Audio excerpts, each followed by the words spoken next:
제2절 원자의 구조와 원소의 주기율.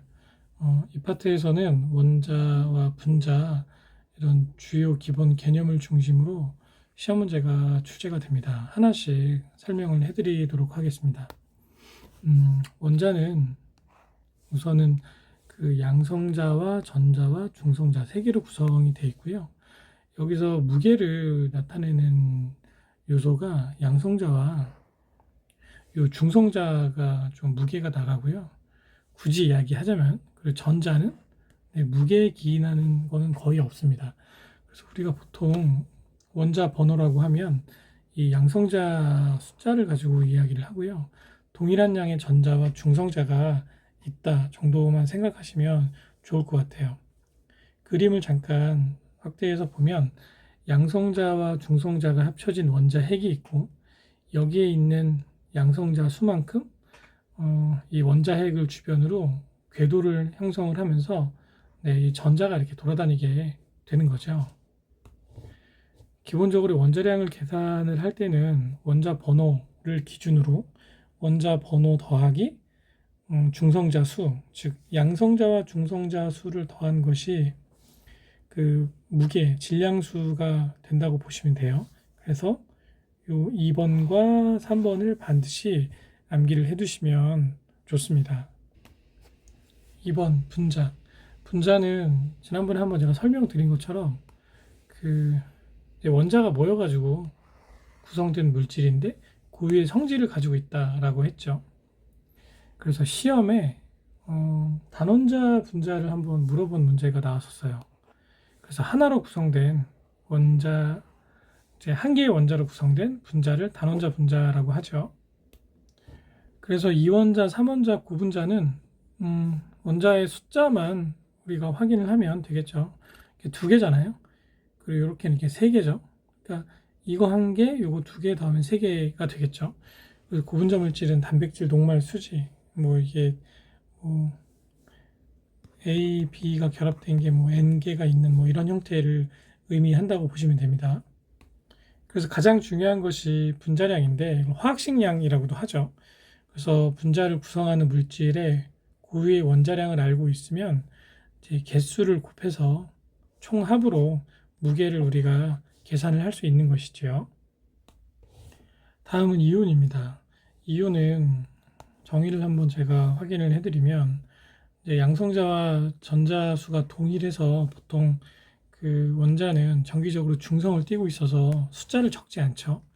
그런데 전자를 잃거나 잃으면 이제 플러스와 마이너스가 동일한 숫자였는데 전자가 하나가 날아가면 플러스가 되겠죠. 그렇죠? 그래서 나트륨 플러스 이렇게 돼 있으면 요거는 전자 하나를 잃어버린 나트륨 이온이 되는 겁니다.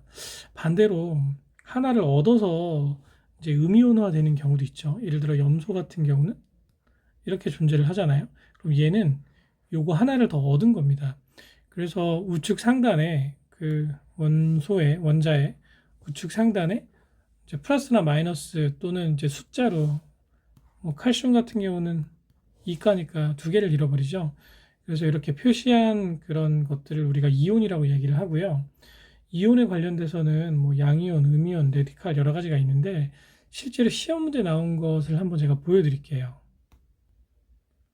자, 문제를 보시면 이제 2015년 5월 31일에 출제되었던 문제인데요. 문제가 이런 식으로 나왔어요. 이거는 몇 가지를 우리가 암기를 하고 있어야 풀 수 있습니다. 첫 번째가 이제 원자 번호를 이제 계속 말씀드릴 텐데 한 20번까지는 우리가 암기를 하고 있어야 됩니다. 두 번째는 보통 이제 양성자 수하고 중성자 수가 같은 경우가 많은데 원자 번호가 뒤로 가면 갈수록 중성자 수가 더 많은 경우도 있어요. 그래서 알루미늄 같은 경우는 중성자 수가 14개로 한 개 더 많습니다. 그래서 원자 번호가 13이니까 두 개 더하면 이게 27이 나오고 이게 질량수잖아요. 네. 그래서 알루미늄 같은 경우에 중성자 수를 암기를 하고 있어야 된다. 그리고 여기에 보면 지금 이온이 플러스 3이라는 거는 보통 알루미늄 이렇게 쓰는데 3 플러스면 전자가 3개가 어디론가 날아간 겁니다. 그쵸? 그러면 얘는 총 전자 수가 원래는 양성자 수만큼 13개인데 전자가 3개가 날아갔으니까 전자수는 10이다 라고 표현할 수 있는 거겠죠. 그래서 질량수, 양성자수, 전자수, 중성자수는 질량수가 27이니까 14가 되겠죠. 이런 식으로 시험 문제가 나왔었습니다.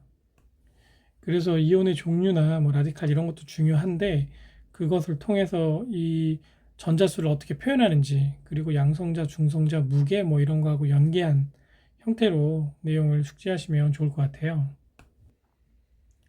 자, 이제 4번 주기율표가 나왔습니다. 주기율표의 내용을 보시면 여러 가지 내용들이 있는데 제가 설명드리는 것 중심으로 암기하시면 좋을 것 같습니다. 우선 이제 족과 주기, 족은 족 이렇게 해서 세로라고, 주기는 주기 해서 이렇게 가로다. 네, 가로가 주기고 세로가 족이다. 이렇게 암기하시면 좀 저는 그렇게 외웠습니다.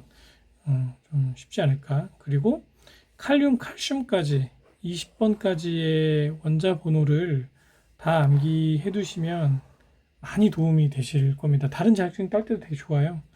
네, 그래서 수소, 헬륨, 리튬, 베릴륨, 풍소, 탄소 이렇게 해가지고 남아, 시, 인, 황, 염소, 아르곤, 칼륨, 칼슘 20번까지 꼭 암기를 해 두시고요.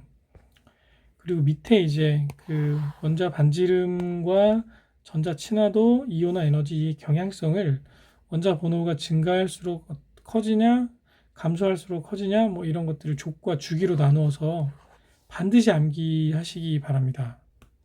우선 동일 족에서는 이제 아래로 내려갈수록 껍질이 많아지거든요. 네, 그럼 한 개 있을 때, 두 개 있을 때, 세 개 있을 때 껍질이 제일 많은 게 반지름이 크겠죠. 네. 그래서 이제 원자 번호가 증가할수록 커지고, 동일 주기에서는 원자 번호가 감소할수록 커집니다. 이게 동일 주기에서는 이렇게 늘어나고 줄어들면 이제 오른쪽으로 갈수록 이제 전자도 많고 양성자도 많아지잖아요. 네. 그럼 얘네가 많아진 만큼 강하게 당기니까 이제 오른쪽으로 가면 원자 반지름이 동일 주기에서는 예를 들어 껍질이 이렇게 세 개다. 그러면 여기에 전자가 예를 들어서예요. 4개가 있다고 하면 여기 양성자도 4개가 있겠죠. 뭐 4개 더 있겠죠. 첫 번째 껍질에 뭐 2개 있으니까. 예를 들자면 그럼 양성자가 6개가 있겠죠. 그럼 6개가 얘네를 당기니까 더 많은 힘으로 이 그 전자를 당기게 됩니다. 그래서 이 궤도 자체가 좀 작아지는 경향성이 생기죠. 표를 구성을 할 때, 네, 이 커진다는 것으로 포커스를 제가 맞췄어요. 좀 편하게 암기하시라고. 그래서 원자 번호가 증가할수록 커지고 반대로 동일 주기에서는 감소할수록 커진다라고 보시면 될 겁니다. 그래서 전자 친화도나 이온화 에너지도 같은 방식으로 암기를 해두시면 좋을 것 같습니다. 이게 시험 문제 생각보다 많이 나와요. 다음은 주기율표의 구성입니다. 제가 설명드린 것처럼 이제 주기가 가로고 족이 세로입니다. 그래서 원소는 금속, 비금속, 전이금속, 그리고 할로겐, 비활성 기체 이렇게 구별할 수 있어요. 각각의 특징을 간단하게만 설명드리자면 이제 금속 원소는 전자를 잃어버리고 양이온이 되려는 경향이 많다고 했는데 계속 말씀드리는 것처럼 주기율표에서 왼쪽 하단으로 갈수록 금속성이 높고 이제 비금속 원소는 전자를 얻어서 음이온이 되려는 경향이 크다고 했는데 얘는 오른쪽 위로 가면 갈수록 큽니다.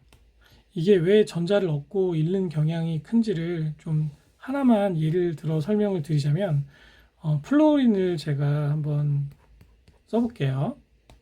플루오린은 원자 번호가 9번이에요. 그러면 전자가 총 9개가 있겠죠. 그러면 첫 번째 껍질에 1개, 2개가 있겠고요. 그 두 번째 껍질에 7개가 있을 겁니다. 이런 식으로. 그럼 하나, 둘, 셋, 넷, 다섯, 여섯, 7개가 있고 자리가 하나가 비어요. 네, 이게 첫 번째 껍질은 2개, 두 번째, 세 번째 껍질은 총 8개를 채우는 것을 이 원자들은 좋아합니다. 그것을 옥텟 규칙이라고 해요. 그럼 옥텟 규칙 하에서 우리가 얘기를 해보자면 이 첫 번째 껍질에 전자 하나만 채우면 얘는 완전체가 되는 겁니다. 네. 나는 자유롭다 이런 그 상황이 되는 거예요. 그래서 플루오린 같은 경우는 전자를 받아들이려는 경향성이 큽니다. 그런 것들 이제 이온화 경향이 크다고 얘기를 합니다. 조금 있다가 나올 거예요. 그래서 비금속 원소 중에 오른쪽 가장 위에 있는 제일 센 애가 얘거든요. 그래서 얘는 무조건 이렇게 되려고 하는 힘이 센 거예요. 반대로 나트륨 같은 경우를 예를 들어보면, 자, 나트륨을 한번 그려볼게요. 자, 나트륨은 원자 번호가, 자, 위에서 보면, 자, 11번이죠. 그러면, 네, 처음에 두 개가 있을 겁니다. 첫 번째 껍질에. 그리고 두 번째 껍질에 8개가 다 있을 거예요. 하나, 둘, 셋, 넷, 다섯, 여섯, 일곱, 여덟. 그럼 총 10개죠. 그리고 마지막 껍질에 전자가 하나가 있을 겁니다. 그럼 얘는 요것만 날아가면 그 전 껍질에 8개 있는 옥텟 규칙을 완성하는, 네, 슈퍼맨이 되는 거죠. 그래서 나트륨은 얘를 잃어버리고, 네, 양이온화 되려는 경향이 큰 겁니다. 옥텟 규칙을 유지하기 위해서. 그래서 금속 원소이면 원소일수록 나트륨, 뭐 칼슘 얘도 2개 잃어버리는 걸 좋아하고, 마그네슘도 2개 잃어버리는 걸 좋아하잖아요. 얘네가 같은 족이에요. 네. 그래서 금속 원소, 비금속 원소의 성질이 그렇게 결정된다라고 보시면 될 것 같아요. 그리고 전이금속은 뭐 이렇게 도 되고 저렇게 도 되고, 네. 누가 세게 당기면 마이너스가 플러스가 됐다가 누가 또 약한 애가 있으면 걔 전자도 뺏어오기도 하고, 그런 형태의 원소들을 이제 전이금속이라고 할 수 있습니다. 그리고 할로겐족은 이제 전자가 7개가 있어서 하나만 채우면 이제 옥텟 규칙을 완성하는, 즉 전자를 잘 뺏어오는 물질들을 우리가 할로겐족이라고 하는데, 대표적인 물질이 이제 플로린도 있고요, 염소도 있고요, 브롬, 요드 뭐 이런 것들이 있는데, 반응성은 이제 위로 올라가면, 그러니까 그 원자 번호 주기를 표상해서 왼쪽 위로 올라가면 올라갈수록 강해서 얘가 제일 세요. 네. 그 다음에 얘. 그 정도 생각하시면 될 것 같고요. 비활성 기체는 이제 0족이라고도 하고 18족이라고도 합니다. 그래서 주기율 표상 가장 오른쪽에 위치한 그런 원소들을 비활성 기체라고 하는데, 얘네들은 다른 물질과 반응성이 전혀 없습니다. 네. 반응을 할 필요가 없어요. 혼자 완전한 상태이기 때문에. 그래서 그 GC의 캐리어 가스로 이 비활성 기체를 사용하고는 합니다. 다음은 원소 주기율적인 어떤 특성을 간단하게 설명을 드릴게요. 반지름 아까 설명드렸죠. 네. 같은 족에서는 아래로 갈수록 커지고, 같은 주기에서는 왼쪽으로 가면 갈수록 커진다. 자, 이온화 에너지의 개념은, 자, 이온화 에너지는 원자에서 전자 한 개를 떼어낼 때 필요한 에너지라고 할 수 있어요. 얘는 기본적으로 예외는 있지만 일반적으로 주기에서 오른쪽으로 갈수록 커지고, 같은 족에서는 아래로 갈수록 작아진다. 얘는 이제 핵을 유지하고 있는, 그러니까 원자 핵이죠. 원자 핵을 유지하고 있는 양성자와 그 전자 간의 인력, 그리고 거리의 변화에 따라서 이렇게 경향성을 띠고 있다고 보시면 될 것 같습니다. 같은 주기에서 오른쪽으로 갈수록 커지는 이유는 원자 번호가 증가할수록 이 양이온의 숫자가 늘어나잖아요. 그래서 더 많은 양이온이 이제 전자를 땡기니까 그 뛸 때마다 에너지가 크게 필요한 거고, 같은 족에서는 아래로 갈수록 작아진다는 이유는 원자 핵이 이제 양성자와 중성자가 이렇게 있는데, 그리고 껍질이 1개 있을 때와 자, 2개 있을 때의 거리를 따져보면 이게 플러스가 이제 4개가 있다고 쳐볼게요. 그러면 자, 여기는 이제 양성자하고 전자하고 가깝죠. 그러니까 좀 더 강하게 결합이 되어 있겠죠. 반면에 전자 껍질이 2개 있는 경우는 얘하고 얘의 거리는 멀잖아요. 그래서 당기는 힘, 즉 인력이 1번보다 2번이 약합니다. 그래서 껍질이 많아지면 많아질수록 그 힘이 약해지니까 아래로 갈수록 작아진다라고 이해하시면 굳이 뭐 외워야 하겠지만 외우는 데 좀 도움이 되지 않을까 싶습니다.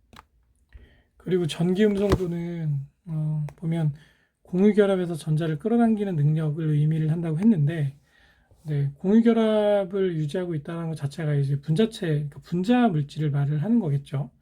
그래서 물이나 뭐 이산화탄소나 뭐 이런 물질들이 공유결합을 할 때, 이것을 어떻게 좀, 이제 그러니까 전자를 얼마만큼의 세기로 끌어당기냐, 그런 것들을 의미한다고 보면 될 것 같습니다.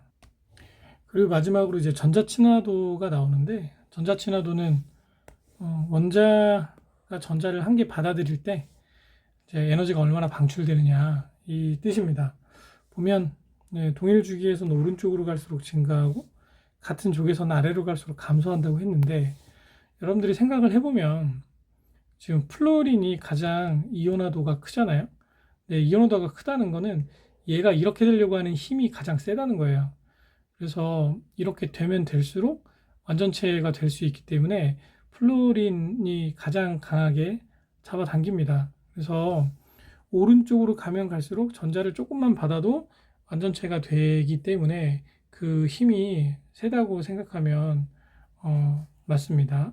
그리고 같은 쪽에서는 아래로 갈수록 감소하는 이유는 그 껍질이 많아지면 아까 말씀드린 것처럼 그 원자 핵에 있는 이 양성자와 전자 간의 인력이 약해지기 때문에 그 발생하는 힘도 이제 멀어지면 멀어질수록 이제 감소한다고 보시면 돼요. 그래서 여기 이 원자 반지름, 이온화 에너지, 전기 음성도, 전자 친화도 모두 그 양성자와 전자 간의 거리와 옥텟 규칙을 유지하려는 그런 보이지 않는 힘 때문에 이런 경향성을 보이는 거다라고 생각하고 암기하시면 조금 더 암기하시는데 도움이 되지 않을까 싶습니다. 이 부분이 좀 어려워요. 쉽지는 않습니다. 3번 화학결합과 전자배치. 전자배치와 원자과 전자. 전자는 보통 원자핵 주위에 있는 껍질의 존재를 하게 됩니다. 껍질의 개수에 따라서 이제 KLMN 총 4가지의 껍질로 우리가 구성된다고 볼 수 있어요. 이 껍질을 표현하는 1, 2, 3, 4 KLMN 순서대로 그 수를 우리가 주양자 수라고 합니다.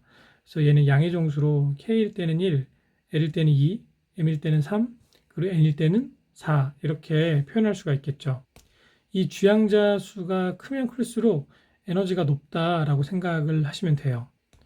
그래서 방금 말씀드린 그 주양자 수 1, 2, 3, 4 KLMN 순서대로 그 값에 따라서 오비탈의 개수가 n의 제곱만큼 있다. 이거를 묻는 시험 문제가 나오거든요. 조금 이따가 제가 확인을 시켜드리도록 하겠습니다. 또한 그 양자수 중에 두 번째인 이제 부양자수라는 것이 있어요. 자, 부양자수는 이제 오비탈의 모양이 다르다, 뭐 그런 것을 뜻합니다. 그래서 주양자수가 n이면, 주양자수가 n이면 0에서부터 n까지 n-1까지의 정수로 우리가 표현할 수 있어요. 예를 들어서 주양자수가 1일 때, 죄송합니다. 1일 때, 자, K죠. 2일 때 L입니다. 자, 3일 때가 M이에요. 그럼 이때 각각의 이제 주양자 수는 N은 이제 1이고 2이고 3일 거잖아요. 그러면 이때 이제 부양자 수는 0에서부터 n-1. 근데 이게 n이 1이니까 얘는 그냥 0 하나예요.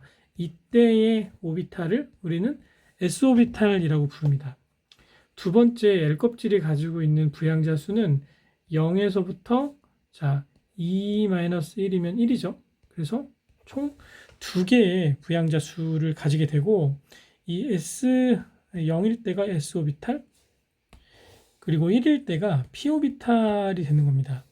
자, 주양자 수가 3일 때를 생각을 해보면 부양자 수는 0에서부터 1, 그리고 자, n이 3이니까 3-1 하면 2잖아요. 그래서 2까지 있는 거예요. 그때 s 오비탈이 이제 0일 때, 이제 p 오비탈은 1일 때, 그리고 이제 두 개일 때를 우리가 d 오비탈이라고 하는 겁니다. 이 오비탈의 알파벳은 오비탈의 모양을 뜻합니다. 종류라고도 말할 수 있겠죠. 그래서 s 오비탈에는 자, 한 개의 오비탈이 존재를 하게 되고 p 오비탈에는 세 개의 오비탈이 존재를 하게 되고 d 오비탈에는 다섯 개의 오비탈이 존재를 하게 되고 이제 n은 아직 표현은 안 했는데 여기에는 이제 f 오비탈까지 나오거든요. f 오비탈은 7개의 오비탈이 존재를 하게 됩니다. 그래서 주양자수, 부양자수를 고려를 하면 오비탈이 채워지는 순서가 있거든요. 네. 그래서 앞에 것부터 순차적으로 채워지겠죠. 중간에 보면 하나씩 튀는 것들이 있거든요. 자, P 다음에 바로 D가 오지 않고 S가 옵니다. 자, 4에서도 마찬가지예요. P 다음에 D가 오지 않고 S가 오죠. 네, 여기 더 뒤에까지는 굳이 시험에 나오지 않으니까 모르셔도 됩니다. 자, 이것을 기준으로 나트륨이나 칼륨의 원자 번호를 알면 어떻게 표현하는지를 우리가 확인할 수 있어요. 여기 보시면 지금 1S제곱, 2S제곱, 2P의 6승, 3S 1승 이렇게 나와 있잖아요. 요 앞에 있는 것이 이제 주양자 수고요. 요 뒤에 있는 S가 이제 오비탈 모양입니다. 그리고 위에 있는 것이 전자의 수예요. 그래서 이 정도만 아시면 시험 문제 푸는데 많이 도움이 된다. 사실 위험물 산업기사의 주양자수, 부양자수 관련된 문제는 크게 유형이 뭐 한두 가지 말고는 많지는 않은데 이 부분은 공부를 하지 않으면 알 수 없기 때문에 제가 좀 자세하게 설명을 드렸어요. 그럼 기출 문제를 좀 보시면서 추가 설명을 제가 해드리도록 하겠습니다. 자, 과거에 출제되었던 문제 중에 하나인데요. 제가 기억하기로 2014년도 정도 됐을 거예요. 네, 주양자 수가 4일 때 이 속에 포함된 오비탈의 수는 주양자 수를 기준으로 n의 제곱만큼 오비탈이 있다고 아까 제가 설명을 드렸죠. 그래서 4에 제곱하면 16이 되죠. 답은 3번입니다. 자, 다음 문제는 2020년도에 출제되었던 문제인데요. 전자배치를 주어주고 여기서 M 껍질에 포함된 전자의 개수를 찾아라 라는 문제잖아요. 그래서 지금 이 앞에 있는 게 주양자 수라고 했죠. 네. 그래서 1일 때는 K고 2일 때는 L이고 3일 때가 M이라고 했습니다. 그럼 이 중에 3으로 숫자가 나온 게 이렇게 두 개죠. 네. 그래서 S오비탈, P오비탈이 있는데 각각의 전자수는 위에 있는 지수라고 했잖아요. 그래서 2와 5를 더하면 7이죠. 그래서 M껍질, 즉 주양자 수가 3일 때 몇 개의 전자가 있는지는 지수끼리 더하면 이게 답이 되겠죠. 그래서 7, 답은 3번입니다. 뭐 이런 식으로 출제가 된다고 보시면 됩니다. 그래서 다음 페이지에 주양자 수, 부양자 수에 따른 특성을 제가 좀 정리를 해뒀는데요. 한번 참고하시고 문제 풀 때 도움이 되셨으면 좋겠어요.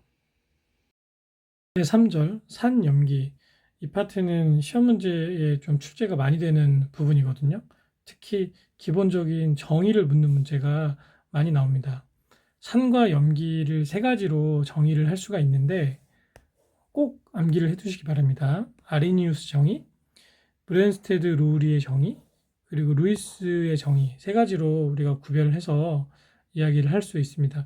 우선 아레니우스 정의는 이제 물에 녹아서 수소이온을 내는 물질을 산이라고 하고, 수산화이온을 내는 물질을 염기라고 한다라는 정의법이고요. 브랜스테드 루리의 정의는 이제 양성자를 주느냐 받느냐에 따라서 산과 염기로 구별을 한다고 합니다. 또한 루이스의 정의는 전자쌍을 받느냐 또는 주느냐에 따라서 산과 염기라고 규정을 하는데요. 너무 어렵게 생각하지 마시고 각각의 정의를 명확하게 기억하시면 문제 푸는데 도움이 되실 겁니다. 다음은 산과 염기의 성질입니다. 산은 기본적으로 신맛이 있고 수소이온을 발생시키고 뭐 같은 얘기지만 금속과 반응해서 수소 기체를 발생시킨다. 그 전기 전도성이 있다. 이 정도 특징이 있고요. 염기는 약간 맛이 쓰고 미끌미끌하다. 이게 미끌미끌한 게 단백질이 녹아서 미끌거리는 거거든요. 그래서 물속에서 수산화이온을 방출을 한다. 같은 얘기, 제가 설명해 드렸던 얘기가 나왔고요. 그 전기를 통하게 한다. 이 정도입니다. 다음은 이제 중화 반응인데, 중화 반응은 말 그대로 산하고 염기가 반응해서, 산과 염기가 반응해서 염을 생성하는 반응을 이야기를 하는데, 이 부분은 뭐 대표 반응식이나 이런 것들을 묻는 문제보다는 주로 이제 계산하는 문제가 시험에 많이 나옵니다. 그래서 아래에 있는 중화적정 반응식을 통해서 문제를 푸는 것들을 제가 한번 보여드리고 어떤 식으로 나왔는지 설명을 드릴게요. 자, 해당 문제는 2015년도 5월 달에 출제되었던 문제입니다. NaOH 수용액 100ml를 중화하는데 2.5 노르말 농도 염산 80ml 소요됐다. 이게 NV, N-V- 아주 클래시컬한 중화적정 반응식을 이용해서 문제를 푸는 거죠. 그래서 지금 NaOH가 농도가 얼마냐 그걸 계산하는 문제죠. 그냥 양쪽을 곱해서 놓으면 돼요. 자, 무슨 얘기냐면 우선 농도를 모르니까 N값 곱하기 V는 100ml죠. 네, 요게 2.5 노르말 농도 곱하기 80ml 하면 요거만 넘기고 이항하면 N은 2.5 곱하기 80을 자 100으로 나눈 값이 답이겠죠. 그럼 계산기로 계산을 하면 이게 2라는 값이 나옵니다. 이런 식으로 중화적정 공식을 이용해서 문제를 푸는 그런 문제가 출제가 됩니다. 또한 이 지시약의 변색 범위에 대한 문제가 많이 나오는데 특히 페노프탈레인을 묻는 문제가 시험에 자주 출제가 됩니다. 산성일 때 무색, 염기성일 때 붉은색, 그리고 중성일 때는 무색이다. 그래서 염기성이 색깔이 발현이 되는데 그 기준이 8.3에서 10 사이다. 요거를 묻는 문제가 시험에 자주 출제되니까 이 내용도 꼭 숙지를 해두시면 좋을 것 같아요. 다음은 염에 대한 내용입니다. 염이라는 것은 아까 설명드린 것처럼 산과 염기가 반응을 할 때 거기서 떨어져 나오는 부산물이 결합해서 바닥으로 가라앉는 물질을 우리가 염이라고 합니다. 보통 소금을 우리가 썰트라고 하잖아요. 염의 종류 중에 하나가 소금인 거예요. 그래서 여기는 시험 문제가 이제 염을 만드는 화학 반응식을 묻는 문제가 나왔었거든요. 자, 이게 2016년에 출제되었던 문제예요. 그래서 염을 만드는 화학 반응식이 아닌 것은 여기 보시면 물질이 이제 산과 염기가 반응을 하잖아요. 그리고 얘가 산이고 얘가 염기죠. 여기도 얘가 산이고 얘가 염기인데 3번만 산과 염기가 없어요. 그래서 이게 염을 만드는 화학 반응식이 아닌 거죠. 그래서 이런 문제는 그 화학 반응식에 산과 염기가 있는지를 파악하면 문제 푸실 수 있을 겁니다. 다음은 수소이온 농도입니다. 이 부분은 매우 중요합니다. 반드시 모든 내용을 다 숙지를 하시기를 부탁드리겠습니다. 우선은 기본적으로 pH라는 것이 이제 물속에 녹아있는 수소이온의 농도를 이제 로그 값으로 마이너스 로그 값으로 치환해서 표현하는 방법이고요. 이 두 가지 기억, 니은 공식을 다 암기를 하셔야 돼요. 그래서 pH와 pOH를 더하면 이게 14가 된다라는 것과 pH는 마이너스 로그 H 플러스 그리고 pOH는 마이너스 로그 OH 마이너스 뭐 산과 염기, 중성 뭐 이런 구분은 이미 다 아실 테니까 이 위에 나와 있는 공식을 중심으로 문제를 풀 수 있게 숙지를 해두시면 좋을 것 같습니다.